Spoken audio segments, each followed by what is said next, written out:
Hello guys, hello, this is for Sagittarius. Sagittarius, welcome dito sa aking channel, Kapalaran 888. Welcome guys. Alamin natin kung anong messages, vibration, gabay, energy para sa lahat ng Sagittarius. Okay, please comment down below if you resonated guys.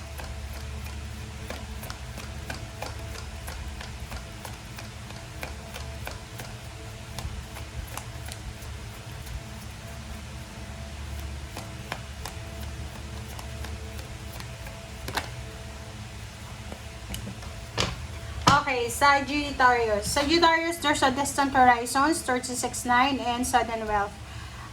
Sa nakikita ko sa'yo dito, Sagittarius, sinasabi na kung ikaw ay isang OFW, nasa ibang bansa ka ngayon, isang napakalaking oportunidad na magkaroon ka ng mabilisang salapi, lump sum of money. So, possible na manalo ka sa loto.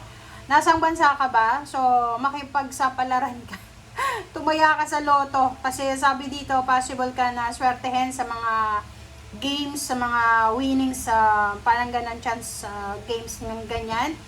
And sinasabi din ng barasan nyo kung nasa Pilipinas kayo, may pagkakataon kayo na suswertehin kayo na posibleng makahanap ng magandang trabaho, mataas na sweldo sa ibang bansa kung ngayong linggo kayo mag-a-apply. Okay?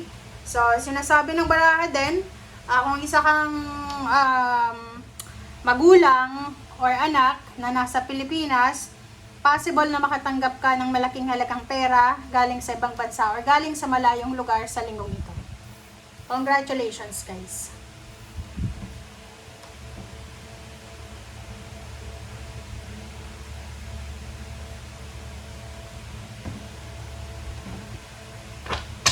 Okay.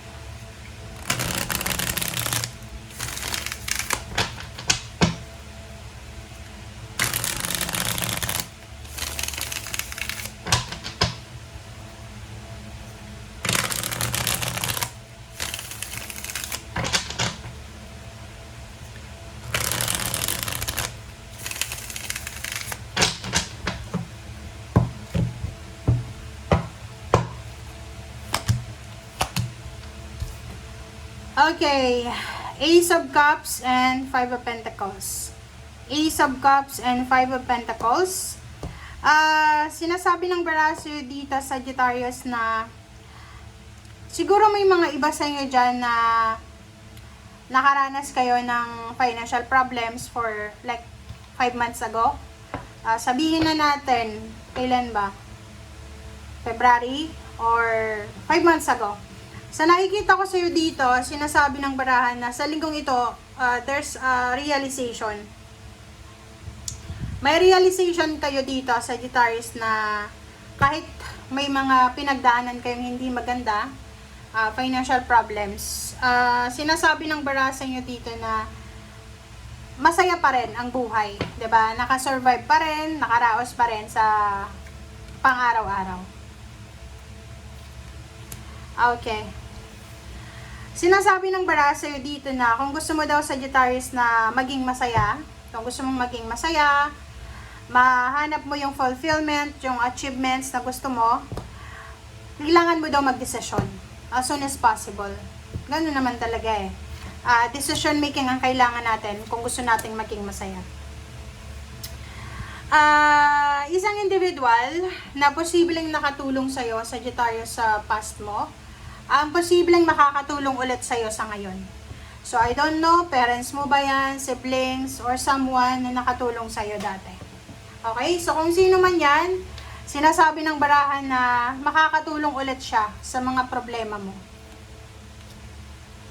Okay, Six of Rods, and, wow. So, sinasabi ng baraha sa'yo dito, congratulations sa mga Sagittarius. Posibleng kayo ay yun, isa sa mga isa-celebrate nyo sa linggong ito is yung promotion. Pwedeng mapopromote ka, pwedeng magta-travel ka, appreciated yung mga efforts mo sa company or sa pinagtatrabahuhan mo.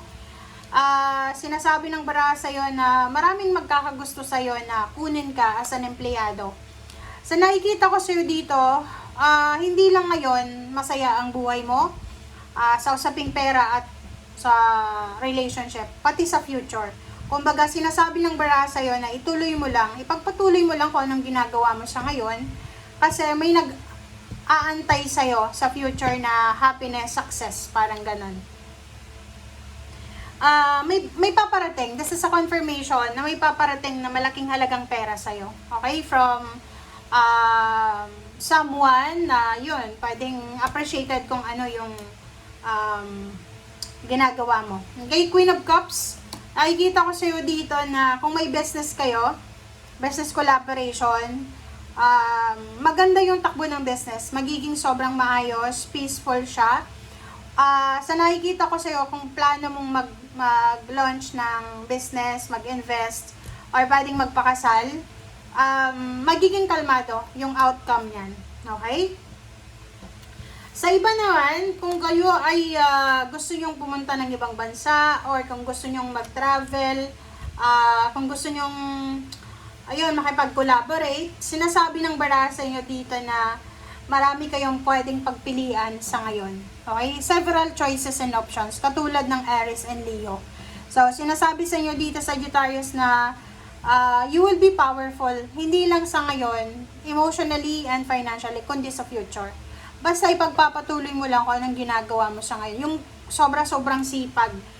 Kung ikaw ay na-scam, ikaw ay niloko, relationship man yan, or trabaho, sinasabi ng baraha sa'yo dito na may kapalit daw yan na pera. Diba? Akalain mo yon. Halimbawa, may third party yung asawa mo, natuklasan mo, naghiwalay kayo.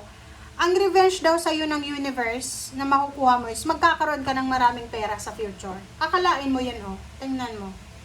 Diba? Naloko ka, pero magiging successful ka sa pagdating ng araw. Financially, magiging sobrang peaceful yung buhay mo pagdating ng araw. Makakatanggap ka din ng inheritance, lump sum of money, there's a big celebration na posibleng mangyari sa buhay mo, like wedding, despedida party, birth of the baby, pwedeng may mga housewarming, house blessings, emotional success, mabilis na decision making na magpakasal. And sa nakikita ko sa'yo dito, makakaramdam ka ng sobrang victory, freedom, success, contentment, achievements pagdating ng araw. Okay? And eto yung last card mo, The Sun, sinasabi ng baraha. Etong The Sun, siya yung pinakamasayang baraha sa lahat ng zodiac, sa card, sa lahat ng tarot cards. So, sinasabi ng baraha sa'yo dito na kung anong ginagawa mo siya ngayon, ipagpatuloy mo lang yan. Mapatrabaho man yan, mapa-relationship man, ipagpatuloy mo yan kasi yan yung magdadala sa'yo ng tagumpay. Okay? Magiging sobrang matagumpay ka, Sagittarius. Alam mo yung tagumpay na makukuha mo dahil yan sa pagiging mabuti mong tao, pagiging masipag mo, pagiging magaling mo. Okay? So, congratulations. Bye!